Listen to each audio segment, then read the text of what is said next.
कर दिए ना। तो भैया कहाँ थे,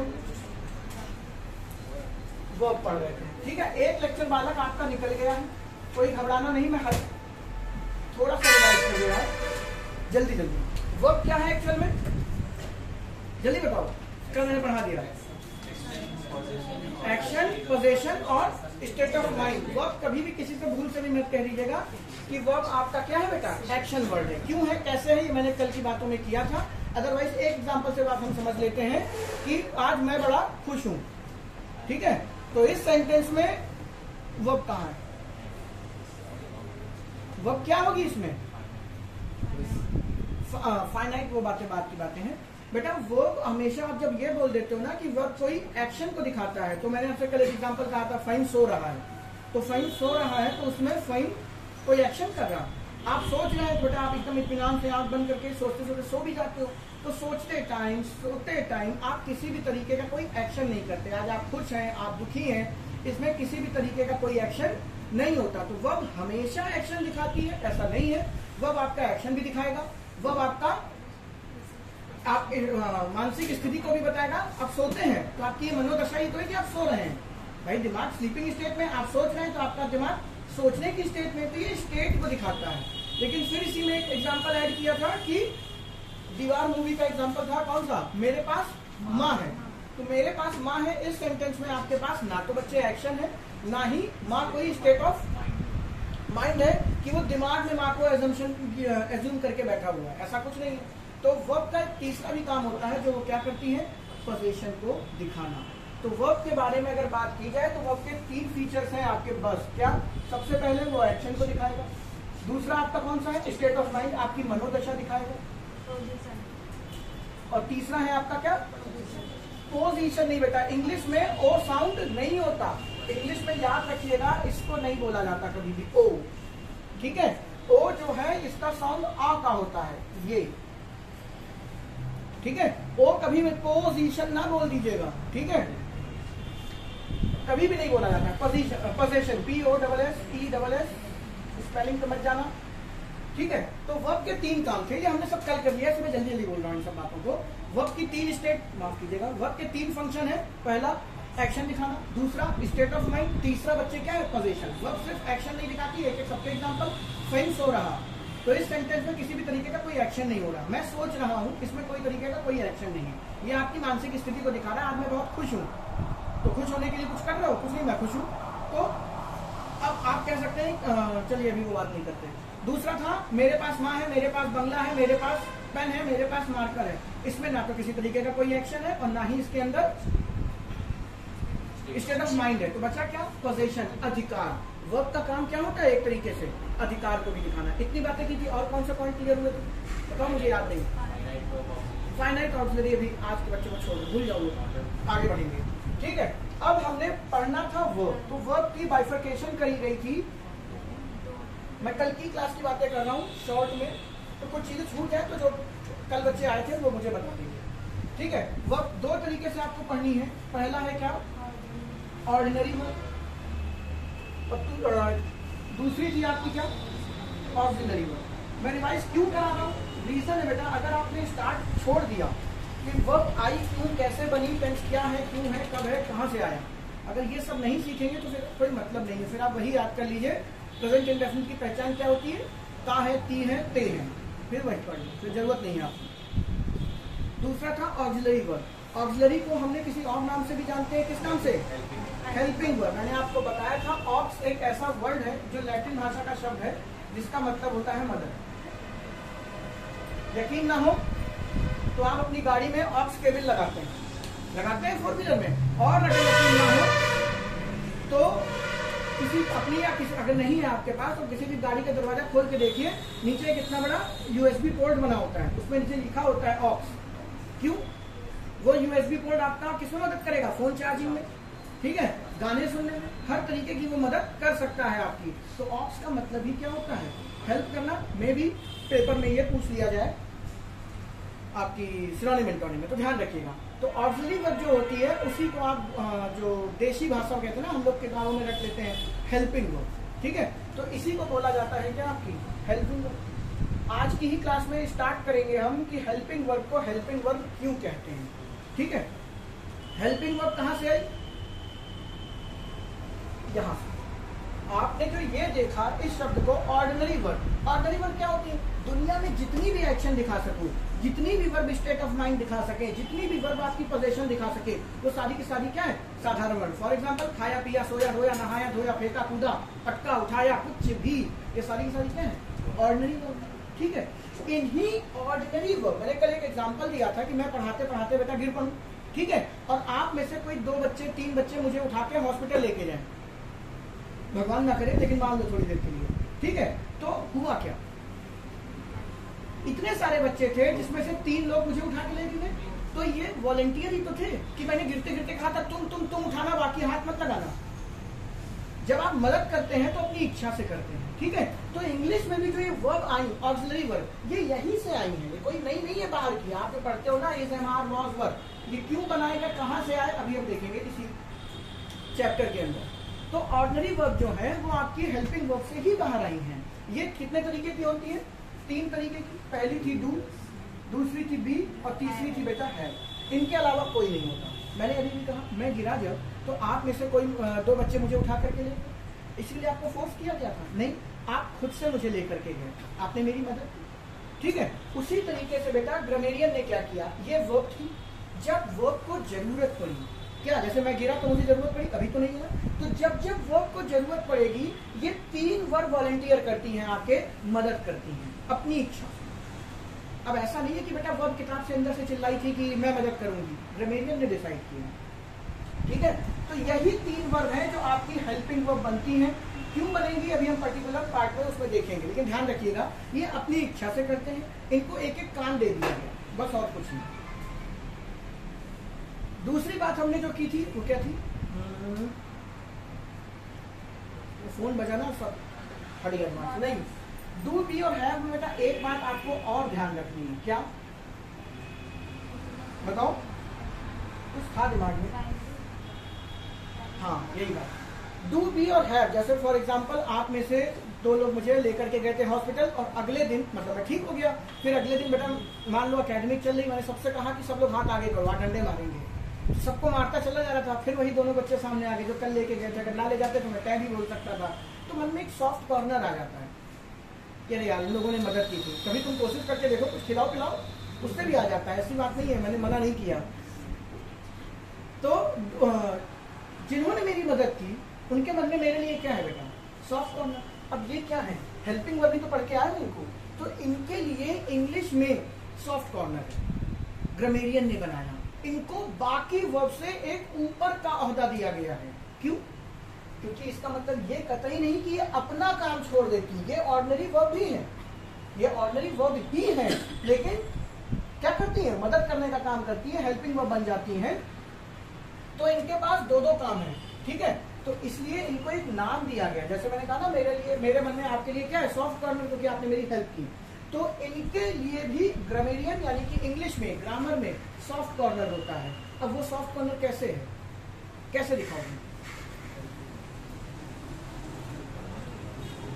एक बहुत अच्छा सा एग्जांपल है दिमाग में। लोग कहते हैं ना कि भगवान के लिए या किसी भी चीज के लिए व्रत रखा जाता है। ठीक है, किसी भी धर्म में हो, हम मुस्लिम में रोजा रखते हैं, हिंदुओं में अपने यहाँ व्रत रखें, क्यों रखो? तुम्हारे भूखे रहने से भगवान को क्या मजा मिल जाएगा? बहुत लोग तर्क देते हैं, लेकिन फिर वही बात है बेटा, आपके भूखे रहने से भगवान को कुछ नहीं मिल जाता। आप केवल अपनी रेस्पेक्ट दिखाते हैं। आप जब सुबह निकलते हैं अपने घर में, माँ बाप के पैर छूते हैं, तो क्या उनके पास जैसे तुमने पैर छुआ 10,000 की गड्डी बैंक में आ गई, पिता पता चला लेटे ही पड़े हो, पिताजी अरबपति हो गए आपके? नहीं ना, आप अपनी क्या ग्रेटिट्यूड दिखाते हो, अपनी कृतज्ञता दिखाते हैं माँ बाप को। ऐसे ही बेटा ईश्वर को दिखाई जाती है। नहीं तो ईश्वर के सामने आप क्या कर दोगे? अब ऐसा तो है नहीं भगवान सामने चले जाने के भगवान लेटो आपकी सेवा कर दूं मैं पैर दबा दूं, नहीं कर सकते आप। तो आप व्रत रख के क्या दिखाते हैं? यही तो दिखाते हैं, वही काम यहाँ भी करना है। जो ये वर्ब है ये सामने तो आपके आएंगे नहीं, इनको एक नाम दे दिया गया। क्या? जैसे कल एग्जाम्पल दिया था मैंने, गणेश भगवान जब उनकी दांत टूटा तो क्या वरदान मिला कि सबसे पहले पूजे जाएंगे, क्योंकि छोटे थे दुखी थे कि दांत टूट गया, कि चलो तुम्हें एक प्लस पॉइंट दे दिया। वही चीज है, जैसे इन्होंने कहा था कि हम मदद करेंगे, तो इनको एक नाम दिया गया। मैं क्यों बोल रहा हूँ, एक एक लाइन का मतलब निकलना है मेरे, जितने भी शब्द हैं वो आपके दिमाग में बैठे रहे कि इनको प्राइमरी ऑक्सिलरी वर्ब क्यों कहते हैं। आप किताब उठा के देखेंगे, किताब में लिखा होता है, इनका नाम होता है प्राइमरी ऑक्सिलरी वर्ब। क्यों लिखा होता है, इसीलिए लिखा होता है। अब मुझे एक बात बताइए, आपका एक प्राथमिक विद्यालय होता है, सुना होगा, ठीक है। अब एक बच्चा जन्मा 5 साल का हो गया, उसको सीधे हाई स्कूल में भेज दें, कुछ कर पाएगा? वो हाई स्कूल 10 साल तक पढ़ेगा तो क्या पढ़ लेगा? पास हो पाएगा? नहीं। उसे क्या जरूरी है? शिक्षा का सबसे ज्यादा बेसिक पार्ट क्या है? प्राइमरी। अगर आपको ABCD AE, 1 2 3 4 नहीं आता तो आप कैलकुलस कहाँ से लगा लेंगे? कैलकुलस कोई भी सीख सकता है, लेकिन उसका जब बेसिक स्ट्रॉन्ग हो। तो यही है बेटा इंग्लिश का बेस जो हमें अभी पढ़ना है। डू, इंग्लिश मतलब वर्ब का बेस, डू, बी और हैव, इसीलिए इसको नाम दिया गया प्राइमरी। ये प्राथमिक है, इसके बगैर आपकी वर्ब आगे नहीं बढ़ेगी, इसलिए इसको क्या बोला गया? Primary auxiliary verb. फिर हम आगे बढ़े कि जो ऑक्सिलरी वर्ब की बेटा इसके 2 पार्ट हो गए, ठीक है। एक पार्ट मैं यही लिखे दे रहा हूँ, एक पार्ट आपका ये मैंने नाम दे दिया प्राइमरी ऑक्सिलरी वर्ब। इनके अलावा भी एक टर्म यूज हुआ, क्या? मॉडल्स। मॉडल्स क्या होते हैं? मॉडल्स मैंने आपको मूवी का एग्जांपल दिया था, कौन सी? चुपके चुपके।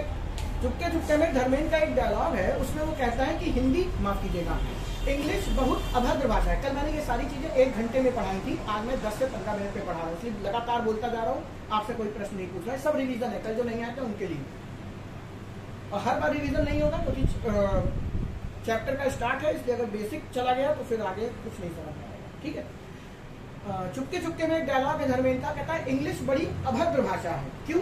सामने वाली पार्टी पूछती है क्यों? कहता है यहाँ पे आप छोटों के लिए भी क्या कहते हैं? छोटों के लिए क्या कहते हैं? यू, और बड़ों के लिए भी क्या कहते हैं? यू। और हिंदी कितनी अच्छी भाषा है, दोनों भाषाएं अच्छी हैं।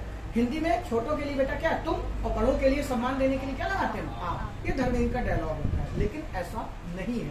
इंग्लिश अभद्र नहीं है बेटा, इंग्लिश भी उतनी भद्र है जितनी की हिंदी, बस आपको पता नहीं। क्या नहीं पता? मॉडल्स। मॉडल्स जो वर्ड बना है वो किससे बना है? मूड से। मैं क्यों ये बोल रहा हूँ इस टाइम, क्योंकि अभी जब हम इसमें पढ़ेंगे तो जब फ्यूचर आएगा तो मैं ये टर्म यूज करूंगा, तो वहां ना मुंह खोल के बैठ जाना कि ये क्या बता रहे हैं। मॉडल्स जो है वो बेटा बोलने वाले का मूड बताता है, आप किस मूड में है। मूड के लिए मैंने आपको बताया था प्रायोरिटी। फॉर एग्जाम्पल, आप अपनी क्लास में बैठे हुए हैं, आपका पेन खत्म हो गया, आपने बगल वाले से पूछा भी नहीं, बोला भाई पेन दे, और उसके हाथ से पेन खींच लिया, वो भी तुम्हें एक बार घूरेगा और दूसरा पेन निकाल के लिखने लगेगा, कोई दिक्कत नहीं। सेम सिचुएशन आपके बेटा क्या हो, कॉम्पिटेटिव एग्जाम के पेपर में हो, आपके पेन की इंक क्या हो गई? खत्म हो गई। मजाल है तुम बगल वाले, तुम्हारा दोस्त ही हो, सगा क्यों ना हो, तुम नहीं खींच पाओगे। क्यों? क्योंकि आज प्रायोरिटी उसके लिए भी पेन की उतनी ज्यादा है। यहाँ पर तो आप छोड़ दीजिए, कोई बात नहीं, लेकिन वहां पे सिचुएशन क्या हो गई? चेंज हो गई। तो आप वहां पर भी आप मांगोगे पेन दे दो, और बोर्ड के एग्जाम में भी आप मांगोगे पेन दे दो, लेकिन मूड क्या है? चेंज है।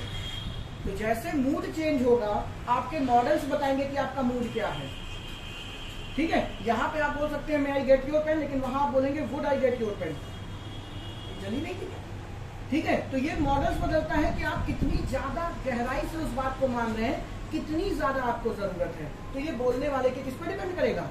मूड पे डिपेंड करेगा। वो हम मॉडल सेक्शन में जाके पढ़ेंगे। तो वापस आते हैं, वो 3 काम करती है, एक्शन, पोजीशन और स्टेट ऑफ माइंड, ठीक है। ये तीनों चीजें किस कैटेगरी में आती है? Ordinary verb. ऑर्डिनरी वर्ब और दूसरी क्या है? Auxiliary verb. क्यों? पहले यही थी, वो मदद करने के लिए आई। अब प्रश्न उठता है मदद क्यों करें, ठीक है। ये सब अभी हम आगे जाके देखेंगे कि ये क्यों हुआ, इनका जन्म क्यों हुआ, ये क्यों बनाए गए। लेकिन वो इसलिए बनाए गए क्योंकि ये अकेले काम कर नहीं पाए। आप अपने जीवन में देखिए, मेड क्यों लगवाते हैं आप? हर घर में मेड होती है? नहीं होती, जहां जरूरत होती है ना। इसीलिए बेटा आपने देखा होगा, आपने पढ़ा है बचपन में, प्रेजेंट दरवाजा टूट गया। प्रेजेंट इंडेफिनिट के प्रेजेंट इंडेफिनिट के अफर्मेटिव सेंटेंस में हेल्पिंग वर्ब का यूज नहीं किया जाता। बचपन में पढ़ा है ना, इतना तो मानते हैं, इतना पढ़ा होगा आपने, क्यों नहीं? या खुद देखेंगे, आज नहीं कम से कम 2 दिन बाद आप खुद कहते हैं अच्छा इस वजह से नहीं करते। आप सेंटेंस देखोगे आप क्लियर कट बता पाओगे। अभी तक आपने उसको याद किया, क्यों? जैसे हर घर में बेटा मेड नहीं होती, जहां जरूरत होती वहां, उसी तरीके से हर सेंटेंस में हेल्पिंग वर्ब नहीं होगा, जहां जरूरत होगी वहां। लेकिन क्या हर सेंटेंस में ऑर्डिनरी वर्ब होगी? 100%। दुनिया में कोई भी सेंटेंस बिना इस वर्ब के नहीं बनता। इसको हम एक और नाम से जानते हैं, फाइनाइट वर्ब। वो वर्ब एडवांस का पार्ट है, ये भी दो भागों में बढ़ती है। क्या? एक का नाम है बेटा क्या? ट्रांजिटिव। दूसरे का नाम क्या बताया था? इंट्रांजिटिव। इसमें एक डाई ट्रांजिटिव भी होगा और भी होंगे, ठीक है। तो ये पार्ट आपका वर्ब एडवांस का है, ये हम अभी बाद में जाके पढ़ेंगे। आपको पढ़ना क्या है आज? Primary auxiliary verb. हम स्टार्ट यहां से करने वाले हैं। फिर जो मैंने आपको बोला था फाइनाइट वर्ब क्या है, कल मैंने थोड़ी थोड़ी बातें कर दी थी, लेकिन आज रहने दो, जब आएगा पूरा पोर्शन तभी बात करेंगे, ठीक है। तो शुरुआत करें। जो कल नहीं आए थे उनको केवल इतना ध्यान रखना है, वर्ब सिर्फ एक्शन नहीं दिखाता। क्या दिखाएगा? स्टेट ऑफ माइंड, पोजीशन और एक्शन। वर्ब दो पार्ट में है। ऑर्डिनरी वर्ब उन्हीं से बना क्या? Auxiliary verb. ऑक्सिलरी वर्ब हर जगह इस्तेमाल नहीं होती, क्योंकि ये मदद करने की, जहां जरूरत होगी वहां करेंगे। कोई रूल नहीं है कि आपको रखना है यहाँ कैन लगता है, यहाँ खुद लगता है। देखेंगे कहाँ पे जरूरत पड़ेगी तो आप खुद लगा पाएंगे उसकी जगह पर। इनको भी दो भागों में बांटा है, एक मॉडल्स और दूसरा प्राइमरी ऑक्सिलरी वर्ब। बेटा ये सब बुक में होगा, तुम ठीक जाओ खींच लो। प्राइमरी ऑक्सिलरी वर्ब क्या होंगी आपकी? डू, बी और हैव। क्लियर है?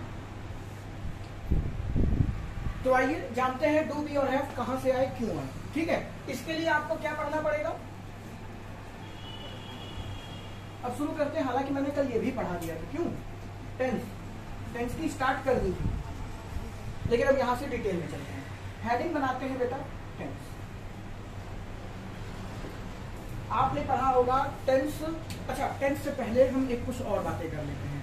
मैंने आपको नाउन पढ़ाया है, नाउन के वीडियोस अपलोडेड हैं। उसमें एक वीडियो बनाया है जिसमें हमने पढ़ा था to avoid hissing sound. English में हिसिंग साउंड आपको अवॉइड करना है। क्यों? क्योंकि अंग्रेजों को हिस फिस पसंद नहीं होगी, ये उनका कल्चर है, ठीक है। वीडियो जाके देखेंगे आपको क्लियर कर समझ आएगी। मुझे एक मूवी याद आ रही है, उसमें एक करेक्टर था जो अंग्रेजी के हर शब्द में एस लगाता था, पापास। कौन सी मूवी है, कोई बता पाएगा? आप लोग आप उसके उस डायलॉग पे बहुत हंसते हैं। फोर करके तो है कुछ मूवी ना, उसमें 3 कैरेक्टर होते हैं कि 4 कैरेक्टर होते हैं? 1 2 3, देखो 4 याद आ रहा है, लेकिन आंसर 1 2 3 है। मूवी देखिएगा 1 2 3, उसमें एक कैरेक्टर है जो हर बात में इंग्लिश बोलता है। कैसे? हर बात में इंग्लिश बोलता है ऐसे। तो आप जब सुनते हैं बहुत हंसते हैं, क्यों? क्योंकि हर शब्द के बाद जब एस लग जाता है तो बड़ा वो फनी साउंड करता है। करता है? पक्का सबको यकीन है? और जिनको नहीं यकीन है वो नाउन के वीडियो जाके देखिए, उसमें मैंने इंग्लिश में हिसिंग साउंड को अवॉइड कहाँ किया करना है, कैसे करना है, सब पढ़ाया। अब यहाँ पे ये बात क्यों आ गई? यहाँ पे बात ये आ गई, मुझे एक बात बताओ, आपने नाउन पढ़ा, नाउन के नंबर के हिसाब से नाउन कितने तरीके का होता है बेटा? सिंगुलर, हम इसी के नीचे लिख देता हूँ प्लूरल। तो नाउन के कितने नंबर बताते हैं? 2 ही नंबर है, एक सिंगुलर एक प्लूरल, ठीक है। मान लीजिए सिंगुलर में बेटा एक लड़का है, प्लूरल में कितने लड़के हो जाएंगे? बॉयज लगा, ठीक। आपको मैंने एक बात और पढ़ाई थी, एक गाना सिखाया था, दुल्हन तो जाएगी दूल्हे राजा के साथ, ठीक है। मेरा नाउन का पहला लेक्चर देखिए, उसमें हमने वर्ब को क्या बताया है? छोटी लड़की घर की, ठीक है। अब लड़की है तो कभी ना कभी शादी तो होगी। वहां पे मैंने पूरा आपके पार्ट ऑफ स्पीच की फैमिली डिस्क्राइब की हुई है कि कौन जीजा है, कौन उनके दोस्त है, कौन पिता है, कौन माता जी है। पहला वीडियो नाउन का जाके देखेंगे, आपको समझ में आएगा कि सब्जेक्ट जो है, माफ कीजिएगा, जो आपकी वर्ब है बेटा, वो घर की लड़की है छोटी सी, क्यों है, कैसे है, सबका डिस्क्रिप्शन। मेरे कहने से कुछ मत मान लीजिए। वो घर की छोटी लड़की है तो उसकी कभी ना कभी शादी होगी, तो बेटा वो दुल्हन बन गई। और गाना क्या है? दुल्हन तो जाएगी दूल्हे राजा के साथ। अब ये क्या चक्कर है? दूल्हा कौन? दूल्हा बेटा आपका कौन होता है? सब्जेक्ट। दूल्हा कौन है आपका? सब्जेक्ट। जैसे बेटा शादी में आप कंपेटेबिलिटी देखते हो कि नहीं देखते हो, कि अगर लड़का नॉन वेजिटेरियन है तो वो चाहेगा लड़की भी क्या हो? नॉन वेजिटेरियन हो। लड़की अगर वेजिटेरियन है तो वो चाहेगी लड़का भी क्या हो? वेजिटेरियन है। लड़का अगर बीड़ी पीता है तो चाहेगा लड़की भी क्या हो? बीड़ी पीती हो, साथ में दोनों लोग पिएंगे। कंपेटेबिलिटी इसी को तो कहते हैं। आप अपनी लाइफ में देख लीजिए, एक को चाउमीन पसंद है, एक को बर्गर पसंद है, कभी दोस्ती नहीं होगी। कोई शाम को ये चाउमीन के ठेले पे, वो बर्गर के ठेले। दोस्ती कैसे? अब वो बात अलग है, एक ही थैले दोनों मिल रहा है तो नाम चल जाएगा। कंपेटिबिलिटी इशू होता है कि नहीं, हम दोस्त ऐसे ही डिसाइड करते हैं। ये इंग्लिश में है बेटा, जैसा दूल्हा वैसी वर्ब, जैसा दूल्हा वैसी दुल्हन, उसी के हिसाब से तो जोड़ी बनाओगे। तो इंग्लिश में भी सब आपने चैप्टर पढ़ा है पूरा, सब्जेक्ट वर्ब एग्रीमेंट, सब्जेक्ट का वर्ब के साथ जो समझौता है वही तो पढ़ाया जाता है उसमें। तो इंग्लिश में ऐसा कोई चैप्टर नहीं है। रीजन आपको सब यही समझ में आएगा कि जो सब्जेक्ट है बेटा उसको हम दूल्हा कह रहे हैं और वर्ब को हम दुल्हन कह रहे हैं। तो जो दूल्हा है वो दुल्हन के हिसाब से काम करेगा, या उल्टा कह सकते हैं जो दुल्हन है वो दूल्हे के हिसाब से काम करेगा। इतनी बात क्लियर? तो बेटा जो सब्जेक्ट है वो वर्ब के अकॉर्डिंग काम करेगा और जो वर्ब है वो किसके अकॉर्डिंग काम करेगी? सब्जेक्ट के अकॉर्डिंग काम करेगी। बाकी से उसे किसी से कोई लेना देना नहीं। क्लियर है? अब मुझे एक बात बताओ, अगर मेरा दूल्हा वेजिटेरियन है तो दुल्हन कैसी होगी? वेजिटेरियन। अगर मेरा दूल्हा, ये उधर दिखाई दे ना वीडियो में, ये कब बोलो? अरे मैं भूल गया, भावनाओं में बह गया, इधर ही ले लेते हैं। Singular plural.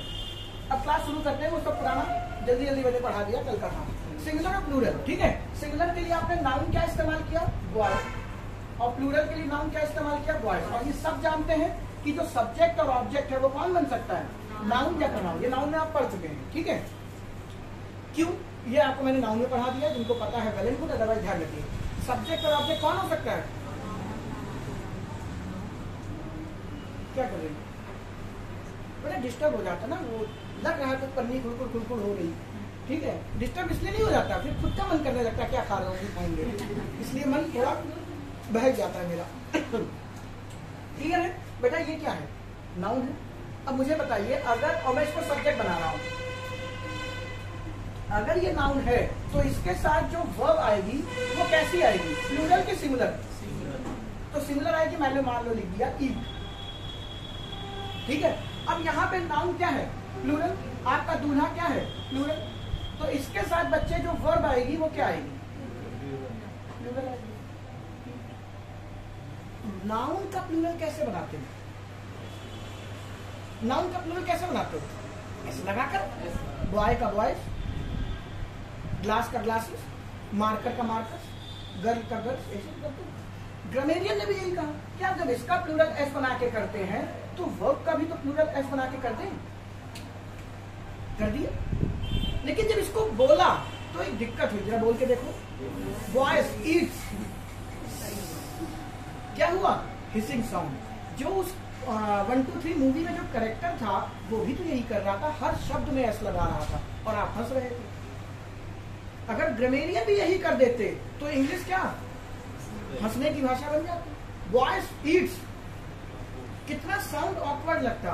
तो उन्होंने कहा नहीं, ये तो नहीं होने देंगे। इंग्लिश में 2 पर्टिकुलर वर्ड, ध्यान से सुनिएगा, अभी आप समझेंगे कि ईएस क्यों लगता है। ये इसी लाइन पे डिपेंड है, मैं लाइन बोलने जा रहा हूं। क्या? ग्रामर में जो वर्ब है उसमें जो एस का रूल है वो इनवर्स है बेटा, उल्टा। क्यों? क्योंकि अगर आपने ऐसा कर दिया, नाउन प्लूरल और उसकी दुल्हन भी प्लूरल, एस लगा के कर दी, तो बोलेंगे तो बड़ा ऑकवर्ड सा साउंड बनता है। बॉयज ईट्स, अच्छा नहीं लगता बोलने में। तो उसको सुधारा ग्रामेरियन ने कैसे? उन्होंने कहा क्या? किसी भी वर्ब को, ध्यान से सुनिएगा, किसी भी वर्ब को प्लूरल करने के लिए उसमें से एस और ईएस हटाते हैं, ये रूल है। किसी भी वर्ब को, अभी मैं आगे और बताता हूं, किसी भी वर्ब को प्लूरल करने के लिए उसमें एस और ईएस हटाते हैं और किसी भी वर्ब को सिंगुलर करने के लिए उसमें एस और ईएस लगाते हैं। अगर यकीन नहीं आता तो आपकी किताब आपको एक बात याद कराती थी, ही, शी, इट, और सिंगुलर नाउन के साथ वर्ब में हमेशा एस और ईएस लगता है। अगर आपको कक्षा 8 याद है, याद है आपकी किताब आपसे क्या कहती थी? ही, शी, इट, ये तीनों सिंगुलर है, मैं पढ़ा चुका हूँ। और सिंगुलर नाउन तो है ये सिंगुलर। ही, शी, इट और सिंगुलर नाउन के साथ वर्ब में हमेशा एस और ईएस लगाएं। क्यों? उसका रीजन है, ही, शी, इट और सिंगुलर नाउन। दूल्हा कैसा हुआ? सिंगुलर। तो दुल्हन भी कैसी होनी चाहिए? सिंगुलर। और दुल्हन कौन है? साथ साथ बोलिए, दुल्हन कौन है? एक तो सीधे बैठो, दुल्हन कौन है? वर्ब है। अगर दुल्हन वर्ब है तो दुल्हन को सिंगुलर बनाना पड़ेगा। किसी भी वर्ब को सिंगुलर कैसे बनाते हैं?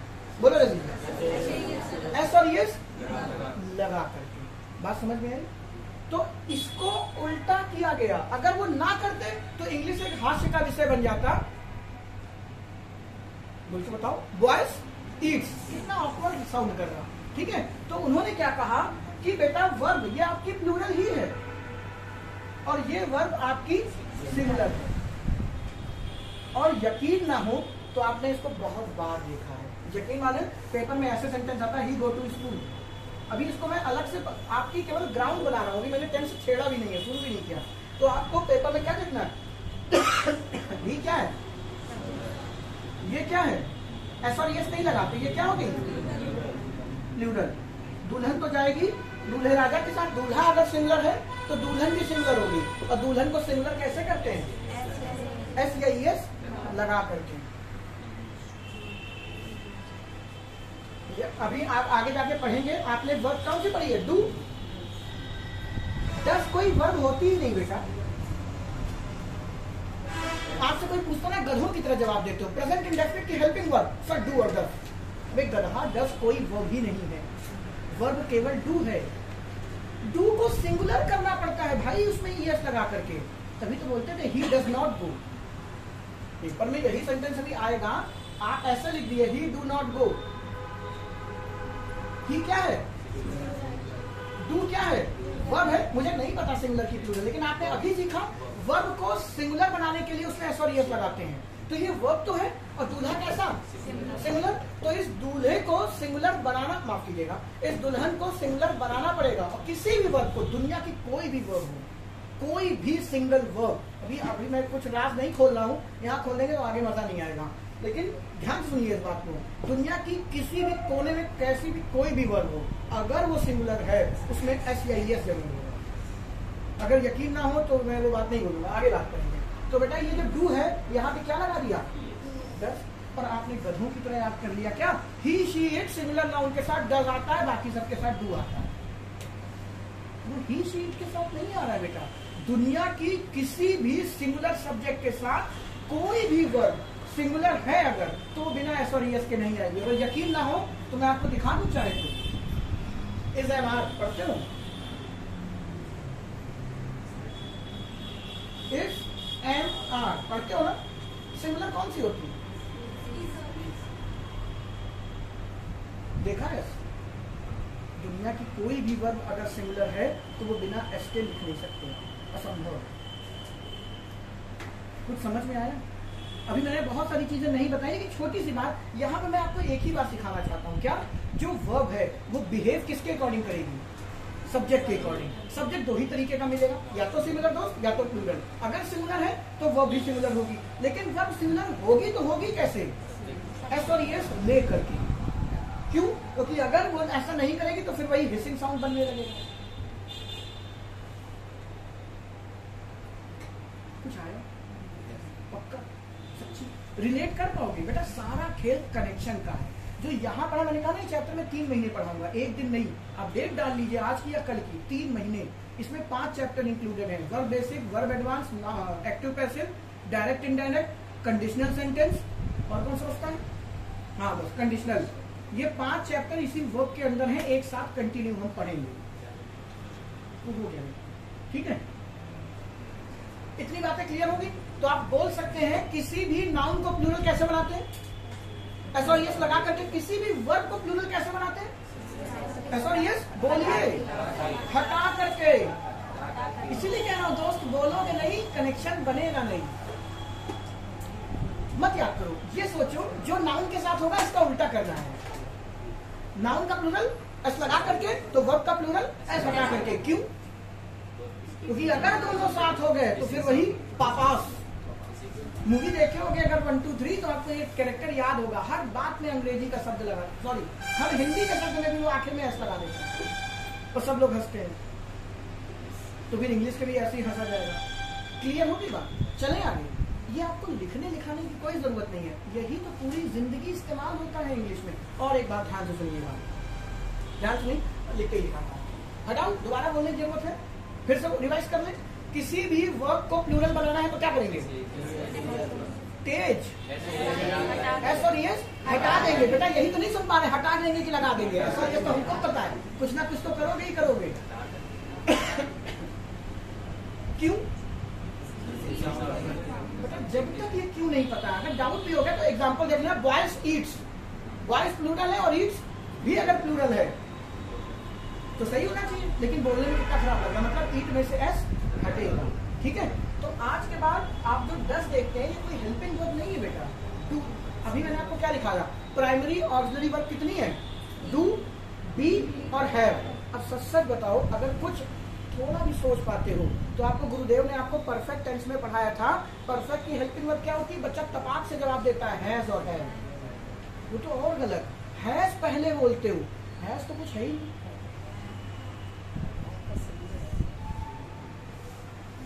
हैज तो कुछ है ही नहीं, रिलेट हुआ नहीं हुआ बेटा। जैसे डू को सिंगुलर बनाने के लिए डज बनाया है, वैसे ही याद करिए आपने पढ़ा होगा ही शी इट सिंगुलर नाउन के साथ हैज का प्रयोग करते हैं, बाकी सबके साथ हैव का। इसीलिए बच्चा तपाक से जवाब देता है क्या, परफेक्ट में हेल्पिंग वर्ब कौन सी लगती है सर, हैज और हैव। अगर मैं इंटरव्यू लेने बैठा हूं कहीं बाहर करो, मतलब ऐसे नहीं, नंबर 0। अब हैज तो तब होगा पहले जब हैज दुनिया में हो, हैज तो कुछ है ही नहीं, हैव है मेन वर्ब। इसीलिए आपको बताया था मदद करने केवल 3 ही सज्जन आते हैं, डू, डज नहीं आता।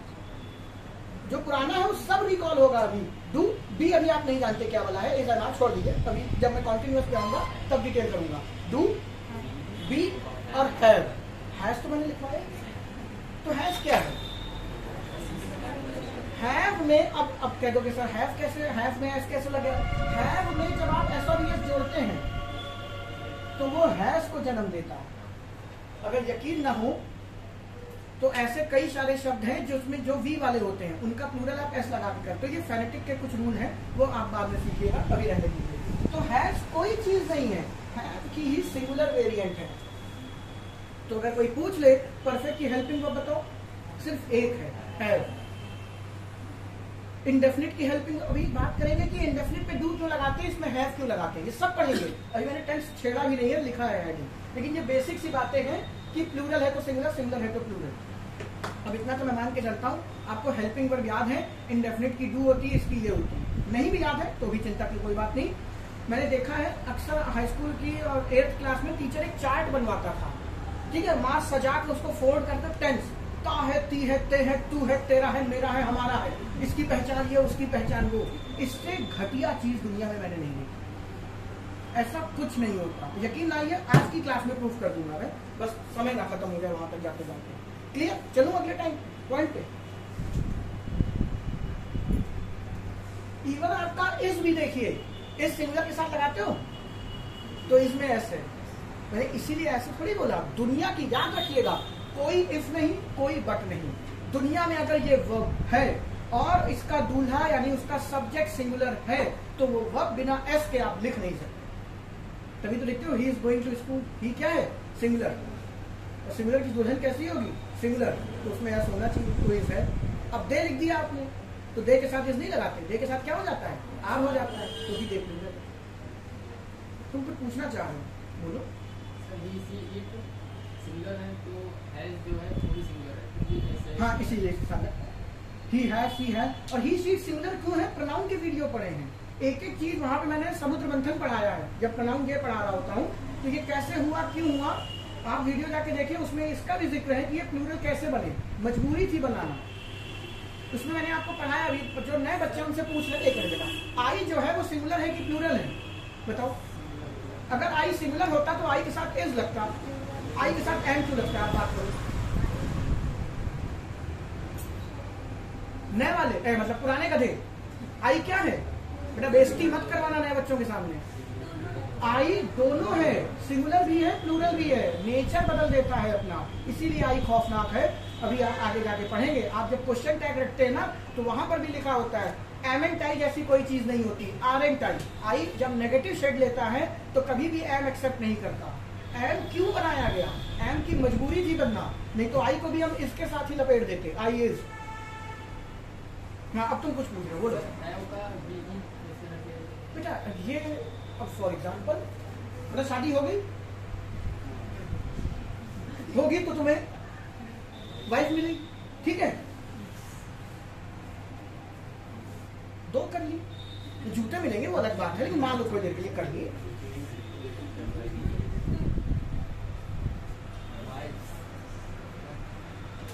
यही तो प्लूरल होता है कि इसमें एस मार देते हो, भेड़िया, वुल्फ, प्लूरल क्या होता है?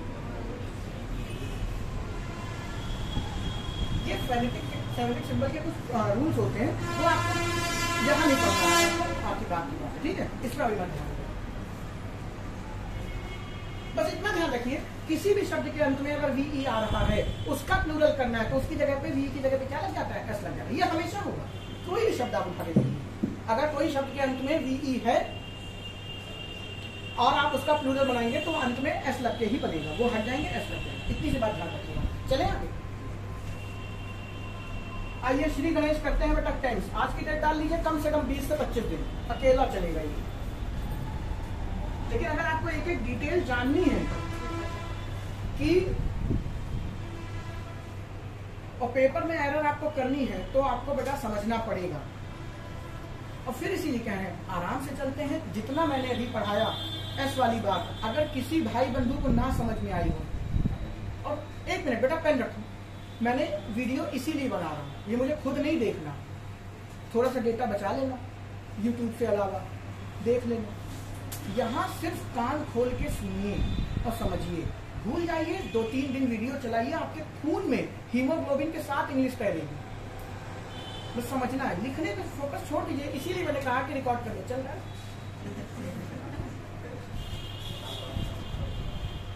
चलेगा नहीं, क्योंकि ये लंबा टॉपिक है बेटा। और इसलिए मान लीजिए बच्चा, एक कोई नया बच्चा आता है, वो 4 दिन बाद आया, तो इसे मैं तो क्या स्वयं परमपिता परमेश्वर नहीं सिखा सकते अगर उसके पीछे के 4 वीडियो छूट गए। मैंने आज रिवाइज इसीलिए बातें करी क्योंकि कल मैंने वीडियो नहीं बनाया, दिमाग में यही बात आई कि वीडियो बना लेते हैं, कि फिर आपको समझ में नहीं आने वाला कुछ। फिर वही है कि सर ने बताया ही शीट सिंगुलर नाउन के साथ एस और ईएस लगता है। हर एक चीज में आपको नया रूल मिलेगा, लेकिन किसी के साथ एस और ईएस नहीं लगता। सब्जेक्ट सिंगुलर है तो वर्ब भी क्या होगी? सिंगुलर होगी। और किसी भी वर्ब को सिंगुलर बनाना है तो आपको एस और ईएस लगाना है, बस बात खत्म। और क्यों करना है? क्योंकि वो अवॉइड हिसिंग साउंड वाला नाटक आ जाता है। चले आगे, हेडिंग बनाई मैंने क्या? टेंस। इसको जब भी लिखता हूं मुझे अनीता याद आ जाती है। अनीता कौन? भाभी जी घर पर है, सबने देखा होगा, ठीक है? कि कौन है जो नहीं देखा? घर जाके होमवर्क नोट करो, ठीक है? भाभी जी घर पर है, एक एपिसोड देखिए, अच्छा आता है, ठीक है? एक बार अनीता बीड़ा उठाती है पूरी कॉलोनी वाली को इंग्लिश सिखाने का, ठीक है? तो वही टीका मल खान और एक और इधर उधर के लपेट के रिक्शा वाला, तो उनके नाम रिक्शा देगा, पेलू। एक से एक करेक्टर है भाई, ठीक है?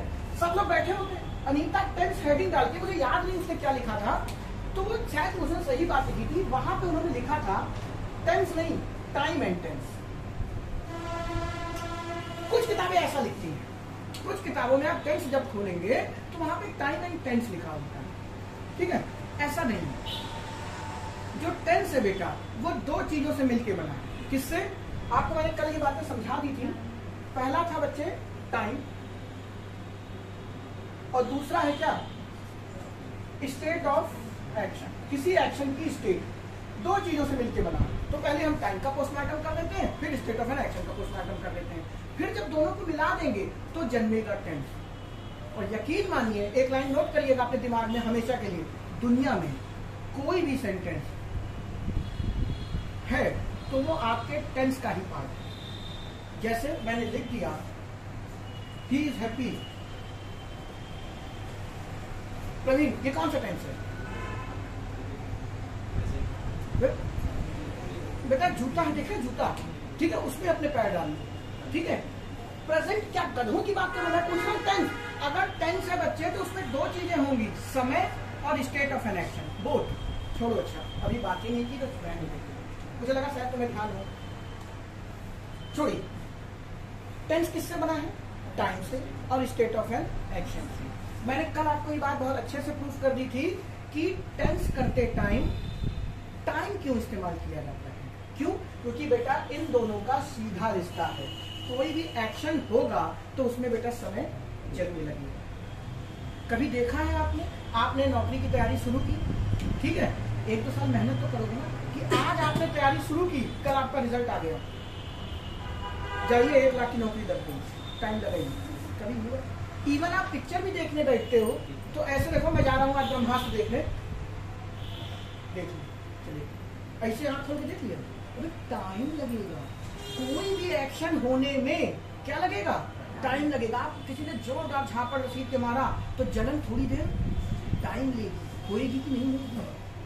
तो बेटा जो समय है उसका एक्शन से सीधा रिश्ता है। क्यों? क्योंकि गणित में पढ़ाया है time is anti proportional to speed.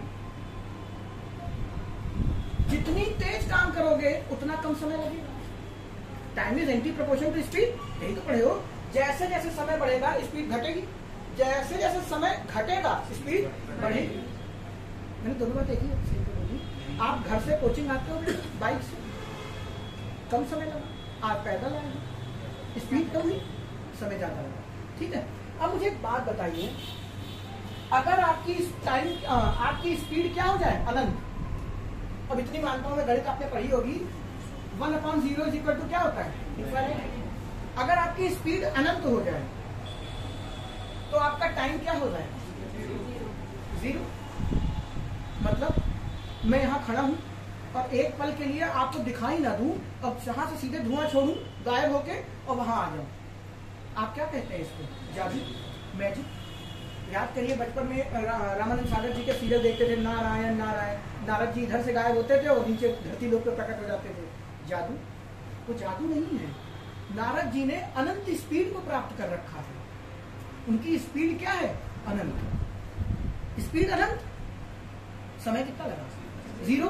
और अगर समय 0 तो वो चीज आपको दिखाई कभी नहीं देती। किसी चीज को करने में समय 0 लगता है अगर आपको, तो वो चीज आपको कभी दिखाई दे सकती है। फॉर एग्जाम्पल मैं यहां से यहां गया, दिख रहा हूं क्योंकि मैंने समय लिया, मेरी स्पीड अनंत नहीं थी। लेकिन वहां से यहां मैं आया अनंत की स्पीड से, समय कितना हो गया, 0। तो वो क्या कहलाता है बेटा, मैजिक। जो आप देखते हैं ना, शक्तिमान बेटा यूं उंगली करता था, नाचता था। शक्तिमान देखे हो कि नहीं देखे हो? इतने प्राचीन लग नहीं रहे हो, लेकिन चलो मान लेते हैं। ठीक है। तो शक्तिमान की स्पीड अनंत नहीं थी क्योंकि वो ब्लर करके दिखाते थे कि नहीं घूमता हुआ। लेकिन अगर शक्तिमान यहाँ से गायब होता, वहां पहुंच जाता, तो उसकी स्पीड क्या हो जाती, अनंत। हाँ, तो पानी जो इच्छा होती है, बगल में और भी कुछ है हमारे, सारी सुविधा देते हैं। ठीक है। स्पीड क्या है, अनंत। अगर स्पीड अनंत हो गई तो बच्चे समय क्या हो जाएगा, 0। और जैसे ही समय 0 हुआ, नारद जी का स्वर्ग लोक से धरती लोक पे आना। ठीक है। शक्तिमान का एक स्थान से दूसरे स्थान पे गायब होकर पहुंचना। क्या आप शक्तिमान के द्वारा या नारद जी के द्वारा किए गए एक्शन को देख पाए, नहीं देख पाए। इसीलिए अगर दुनिया में एक्शन है तो समय है। उल्टा बोल गया, अगर दुनिया में समय है तभी एक्शन है। और ध्यान सुनिएगा, समय बड़ा भगवान है। इंग्लिश में इस लाइन का बहुत महत्व है। क्यों, कब, कहां, कैसे, आगे देखेंगे। याद रखिएगा, आप समय का बाल भी बांका नहीं कर सकते, क्योंकि अभी मैं बांका करवाऊंगा, आज नहीं करना, आज नहीं पहुंचेंगे वहां तक। ध्यान रखिएगा, समय को आप इंग्लिश में चेंज नहीं कर सकते, ये ध्यान रखेंगे, सबको पता नहीं। तो अगर कोई घटना हो रही है, उसमें किसी प्रकार का कोई एक्शन है, ये मार्कर मैंने लुकाया तो आपको लुढ़कता हुआ दिखा ना, तो मतलब समय लगा। तो इंग्लिश में जब आप टेंस पढ़ते हैं, टेंस का मतलब ही क्या है, समय और उस एक्शन की अवस्था। स्टेट ऑफ एन एक्शन का मतलब होता है एक्शन की अवस्था। अब वो क्या है, अभी नेक्स्ट पॉइंट पे देखेंगे, लेकिन पहले समय की बात करें। समय बेटा आपके कितने होते हैं, 1, 2, 3। आपने जाना प्रेजेंट, पास्ट और फ्यूचर। ठीक है। ध्यान से सुनिएगा, ये हिंदी के हिसाब से समय है, इंग्लिश के हिसाब से। इंग्लिश में समय कितने प्रकार का होता है, कल बात की थी, 2। पूछे क्यों, वो इस वजह से जो प्रिसाइज है, जो सत्य है, जो यथार्थ है, उसी को इंग्लिश समय मानती है। और समय केवल एक ही सत्य है, वो है क्या, वर्तमान। देखना, आज में जियो, आज में जियो। आज आप यहाँ बैठे, ये सत्य है। कल आप यहाँ आएंगे, ये सत्य नहीं। कुछ भी हो सकता है, कुछ भी हो सकता है ना। कोई गारंटी ले सकता है कि मैं कल पक्का आऊंगा, नहीं, क्योंकि मैं कोचिंग ही बंद कर दूंगा, चलो आओ। कैसे आओगे तुम? तो जो कल होने वाली घटना है बच्चे, वो आप तय नहीं कर सकते। इसीलिए इंग्लिश फ्यूचर को कोई टेंस नहीं मानती, माफ कीजिएगा, फ्यूचर को कोई टाइम नहीं मानती। अब क्यों, ग्रामेटिकली भी इसको बात को समझना है। अब बात करते हैं, क्या प्रेजेंट समय है, बिल्कुल है, क्योंकि ये सत्य है। क्या भूतकाल समय सत्य है, भूतकाल का समय क्या वो भी सत्य है। क्योंकि वो गुजर चुका। मैंने जो भी बोला वो भी आप सुबह यहाँ 8 बजे आए थे, कितना बज रहा है? 8:30, आधा घंटा पास्ट है। तो क्या मैं आपसे कहूँ ये बच्चा सामने बैठा हुआ है, क्या तुम 8 बजे आज नहीं आए थे? ये बोल दे नहीं आए थे, मान लो तुम, क्योंकि नहीं आए तो ये बैठा कैसे? तो जो भूत भी है वो भी क्या है बेटा? सत्य है। आपसे आज आप अपनी बात करें तो 10 साल पुरानी कोई घटना की बात करें जो आपको याद है, वो सत्य ही तो थी, बस बीत चुकी और कुछ थोड़ी।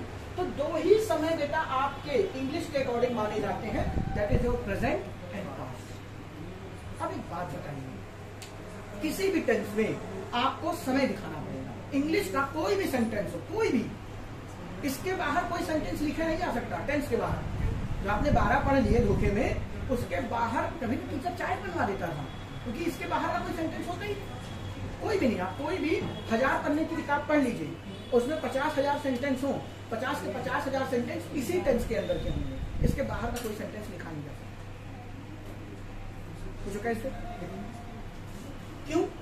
क्योंकि मैंने कहा, क्या कहा? समय बड़ा बलवान है, समय जरूर होगा।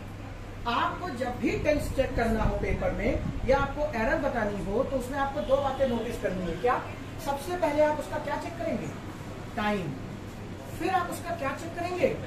State of affairs. अभी वो क्या है आप नहीं जानते, लेकिन आपको समय जानना है। अब मुझे बात बताइए, पेपर में कैसे पता चलता है? पेपर में कैसे पता चलता है कि यहाँ पे प्रेजेंट है कि पास्ट है? आपने तो रख लिया, इज एम आर प्रेजेंट होता है, वॉज और वर पास्ट होता है, घंटा, ऐसा कुछ नहीं। याद रखिएगा, अगर कोई चीज प्रेजेंट है तो उसके साथ हमेशा इसको दुनिया की कोई ताकत चेंज नहीं कर सकती। ना इसमें कोई इफ है, ना कोई बट है। अगर वो प्रेजेंट है तो उसके साथ वर्ब की फर्स्ट फॉर्म लगेगी, बस बात खत्म। अगर वो सेंटेंस वर्तमान का है, कौन सा है, भाड़ में जाए, लेना देना नहीं। अगर वो सेंटेंस वर्तमान है तो उसमें वर्ब की फर्स्ट फॉर्म लगेगी। अब पूछो क्यों? कोई रीजन नहीं, कुछ तो लगाना था ना। फॉर एग्जाम्पल, आप लोग करते हो ना, जब कोई आपको कॉम्प्लेक्स काम दे दिया जाता है तो आप सिंबल मैप बनाते हो। मैप में बेटा कोयले की खाने दिखानी थी, तो आपने ऐसे ऐसे ट्रायंगल बना दिया, नीचे लिख देते थे कि ये कोयले की खानों का सूचक है। तो कुछ ना कुछ तो हमको बताना था ना प्रेजेंट के लिए। हो सकता है प्रेजेंट के लिए वो नाश्ता हुआ लौंडा बना दे, तो आपको हर जगह जहां भी नाश्ता हुआ लड़का दिखता वो प्रेजेंट होता। लेकिन उन्होंने क्या बनाया? वर्ब बनाई और उसकी फॉर्म बनाई। फॉर्म को उन्होंने कहा जो V1 है, denotes to present time. Tense नहीं, प्रेजेंट टाइम। टेंस तभी होगा जब ये भी मर्ज होगा, अभी बाद में मर्ज करेंगे।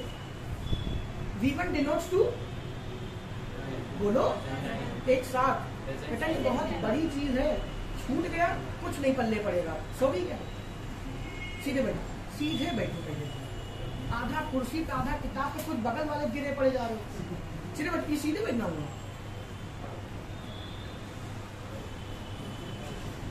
बड़ी दिक्कत स्थिति है। चलो ठीक है, फिर बात आती है पास्ट की। पास्ट को दिखाने के लिए उन्होंने कहा क्या? V2। अब ये बात सुनना, मैंने क्यों कहा कि फ्यूचर टाइम नहीं होता?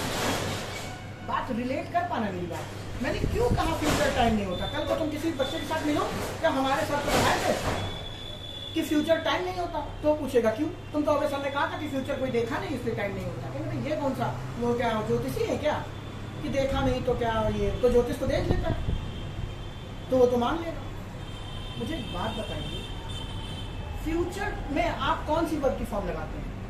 बचपन में पढ़ा है ना, फ्यूचर इंडेफिनिट, फ्यूचर कॉन्टिन्यूअस। सोच के बताइए क्या लगाते हैं वर्ब की फॉर्म? V1 लगाते हैं। अब आपको पता ही नहीं क्या हुआ, सब बोलना है। ही विल बी ऐसे लगाते हो, ही विल गो ऐसे ही लगाते हो। गो क्या है? First form. इसमें आपने देखा होगा फ्यूचर के साथ भी, और नहीं देखा तो मैं दिखाऊंगा, वर्ब की फर्स्ट फॉर्म लगाते हैं। इसीलिए इंग्लिश इसको टाइम नहीं मानती, क्योंकि अगर फ्यूचर कोई समय होता तो बेटा इसके साथ वर्ब की थर्ड फॉर्म लगाते। जैसे V1 प्रेजेंट दिखाती, V2 पास्ट दिखाती है, ऐसे ही वर्ब की थर्ड फॉर्म भी तो होती। लेकिन फ्यूचर वर्ब की थर्ड फॉर्म नहीं लेता। क्या लेता है? वर्ब की फर्स्ट फॉर्म ही लेता। अगर आपको यकीन नहीं हो तो मैं भी टेंस जब एक एक हेडिंग बनवाऊंगा, प्रेजेंट इंडेफिनिट, पास्ट इंडेफिनिट, पूरा हेडिंग बनेगी, घबराना नहीं, 20 दिन ऐसे नहीं लगेंगे। तो फ्यूचर के साथ वर्ब की थर्ड फॉर्म आती है? नहीं आती। अच्छा ये बताओ वर्ब की थर्ड फॉर्म किसमें आती है? परफेक्ट है। परफेक्ट कौन सा टाइम होता है?